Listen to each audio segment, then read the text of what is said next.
అందరికీ నమస్కారం అండి. ఈరోజు నేను చేయబోతున్న వీడియో ఏంటంటే, ఈ 'చాణక్య నీతి సూత్రాలు' అనే బుక్‌లో నుంచి చేయబోతున్నాను. ఈరోజు నేను తీసుకున్న ఒక సూత్రం ఏంటంటే అది అంటే నేను వీడియో చేయబోతున్న విషయం ఏంటంటే, పని మొదలుపెట్టే ముందే దృఢంగా నిశ్చయించుకోవాలి. అవునండి. వీడియోలోకి వెళ్ళిపోయే ముందు ఆహ్, నేను నాదొక రిక్వెస్ట్ అండి. అందరికీ నా వీడియోలు కనుక నచ్చితే లైక్, షేర్ అండ్ సబ్స్క్రైబ్ చేయండి. శ్రీమాత్రే నమః, శ్రీ గురుభ్యో నమః. వీడియోలోకి వెళ్ళిపోదామండి. పని మొదలుపెట్టే ముందు దృఢంగా నిశ్చయించుకోవాలి. అవునండి. పనిని మొదలుపెట్టే ఒక వ్యక్తిని 3 రకాలుగా పరిగణించడం జరిగింది కదండీ! ఒకళ్ళు ఉత్తములు, రెండో వాళ్ళు మధ్యములు, మూడో వాళ్ళు అధములు.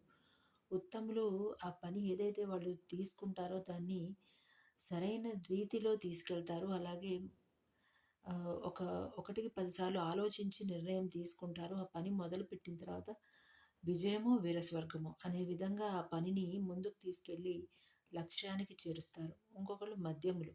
వాళ్ళు కూడా వీళ్ళలాగే పనిని మొదలుపెడతారు, ఆలోచిస్తారు. కానీ మధ్యలోనే వదిలేస్తారు. ఏదైనా అడ్డంకులు ఏర్పడినప్పుడు వదిలేస్తారు. వీళ్ళు మధ్యములు. మూడో వాళ్ళు అసలు పనిని మొదలే పెట్టలేరు. అండ్ వీళ్ళసలు ఆలోచన చేసేకి కూడా పనికిరారనమాట. అలాగా అవ్వకుండా ఉండడానికి ఒకటికి 10 సార్లు నిశ్చయించుకోవాలి. ఆ పని మనము చేయగలమా? మనకి సాధ్యపడుతుందా? లేదంటే దీనికి వెళ్ళే దారిలో మనకి అడ్డంకులొస్తాయా? వస్తే దీన్ని ఎలా అధిగమించాలి? వీటిల్ని ఆ పనిని ఎలా ముందుకు తీసుకెళ్ళి విజయవంతం చేయాలి?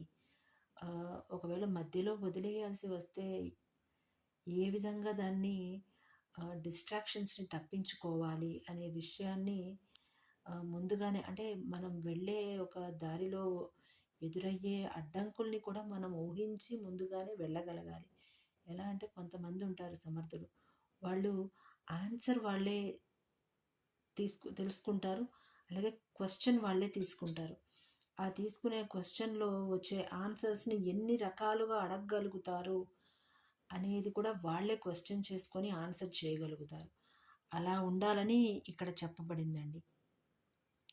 ఆ మొదలుపెట్టే పనికి ముందే దృఢంగా నిశ్చయించుకోవాలి. ఏదొచ్చి మిన్ను విరిగి మీద పడినా సరే, ఆ పని కంప్లీట్ అయ్యేదాకా దాని నుంచి పక్కకి డైవర్షన్స్ కానీ, డిస్ట్రాక్షన్స్ కానీ వచ్చినా కూడా మనం ముందుకే వెళ్ళి తీరాలి. అంతే తప్ప పక్క చూపు చూస్తూ పక్కలకు వెళ్ళి మన లక్ష్యాన్ని వదిలేయకూడదు అనే విషయాన్ని ఇక్కడ చెప్పడం జరిగిందండి. ఇది విద్యార్థులకు బాగా ఉపయోగపడుతుంది అని